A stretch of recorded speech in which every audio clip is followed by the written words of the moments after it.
دنیا کا ہر انسان سکون کا متلاشی ہے۔ اس سکون کو حاصل کرنے کے لیے دن رات محنت میں لگا ہوا ہے اور اسی کے اوپر وہ اپنی کامیابی اور ناکامی کا مدار سمجھتا ہے، مگر غلط فہمی یہ ہوئی کہ جن اسباب سکون کو وہ حاصل کرتا ہے ان میں سکون ہے ہی نہیں۔ وہ یہ سمجھتا ہے کہ اگر مجھے مال مل گیا سکون مل جائے گا، اگر مجھے اچھی بیوی مل گئی تو سکون مل جائے گا، اگر مجھے بڑی زمین کا ٹکڑا مل گیا تو سکون مل جائے گا، اگر حکومت کے اختیارات مل گئے تو سکون مل جائے گا۔ اس لیے ہر بندہ زن، زر، زمین اور حکومت حاصل کرنے کے پیچھے لگا ہوا ہے، مگر اس سب کے باوجود ان کو دلی سکون نہیں ملتا، اس لیے کہ جن چیزوں میں وہ سکون تلاش کرتے پھر رہے ہیں ان چیزوں میں سکون ہے ہی نہیں۔ قرآن مجید نے اس کا حل بتا دیا، الا بذکر اللہ تطمئن القلوب، جان لو اللہ کی یاد کے ساتھ دلوں کا اطمینان وابستہ ہے۔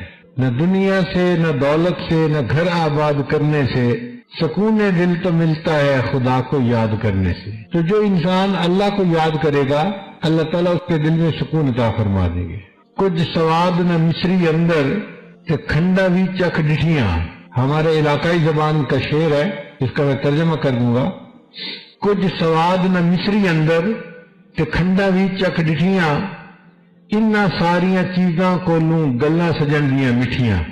کہ مصری بھی ہم نے کھائی مگر اس کو ہم نے مزیدار نہیں پایا، چینی بھی کھائی تو اس میں وہ مزہ نہیں آیا جو مزہ ہمیں اپنے محبوب کی باتوں کو سننے میں آیا ہے۔ اس لیے اللہ تعالیٰ ارشاد فرماتے ہیں، یا ایھا الذین آمنوا اذکروا اللہ ذکرا کثیرا، اے ایمان والو اللہ کا ذکر کثرت کے ساتھ کرو۔ عجیب بات ہے کہ بندہ اللہ کا ذکر کرتا ہے، اللہ تعالیٰ بندے کا ذکر کرتے ہیں۔ فرمایا فاذکرونی اذکرکم، تم مجھے یاد کرو میں تمہیں یاد کروں گا۔ اب اس کا مطلب یہ نہیں ہے کہ ہم کہیں گے اللہ اللہ اللہ اور اللہ تعالیٰ کہیں گے بندہ بندہ بندہ، نہیں، یاد کرنے کا اپنا اپنا مفہوم ہوتا ہے۔ اس کی مثال یوں سمجھیں کہ آپ کے بیٹے نے کسی بڑے افسر کو انٹرویو دینا ہے اور وہ افسر آپ کا دوست ہے، آپ اس کو فون کر کے کہتے ہیں کہ جی میرا بیٹا آپ کے پاس آئے گا انٹرویو کے لیے، آپ پلیز اس کو سلیکٹ کر لینا۔ وہ کہتا ہے بہت اچھا، وعدہ کر لیتا ہے۔ اب انٹرویو سے ایک دن پہلے آپ اپنے دوست کو پھر فون کر کے کہتے ہیں تو جی میں نے بیٹے کی بات آپ سے کی تھی، ذرا میرے بیٹے کو یاد رکھنا۔ اس کا کیا معنی ہے میرے بیٹے کو یاد رکھنا؟ کہ جب آپ فیصلہ کرنے لگیں تو میرے بیٹے کے حق میں فیصلہ کرنا، اس کی مدد کرنا، اس کے ساتھ نرمی کا معاملہ کرنا، تو اکثر کا یاد کرنا یہ کہلاتا ہے۔ اسی طرح ہم کہتے ہیں اللہ اللہ اللہ، یہ ہم نے اللہ کو یاد کیا۔ اور اللہ بندے کو کیسے یاد کرتے ہیں کہ اللہ جب بندے کے اوپر حالات بھیجتے ہیں تو نرمی کا معاملہ کرتے ہیں، اپنے بندے کی مدد فرما دیتے ہیں۔ یہ اللہ اپنے بندے کو یاد کر رہے ہوتے ہیں، اے میرے بندے تو مجھے معذرت کے ساتھ یاد کرنا، میں تجھے مغفرت کے ساتھ یاد کروں گا۔ اے میرے بندے تو اطاعت کے ذریعے مجھے یاد کرنا، میں عنایت کے ذریعے تجھے یاد کروں گا۔ قرآن مجید میں انہی لوگوں کو جو کثرت سے ذکر کرتے ہیں اولو الالباب، عقل مند لوگ کہا گیا، کہ جو اللہ کو کثرت سے یاد کرنے والے لوگ ہیں یہ عقل مند لوگ ہیں۔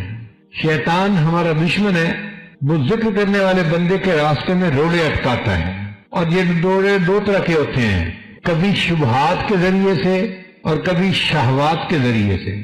شبہات کے ذریعے کا کیا معنی؟ کہ دل میں شبہ ڈال دیتا ہے اللہ تعالیٰ کے وجود کے بارے میں، شریعت کے بارے میں، احکام شریعت کے بارے میں، اور یہ چیز اس بندے کو کفر تک پہنچا دیتی ہے۔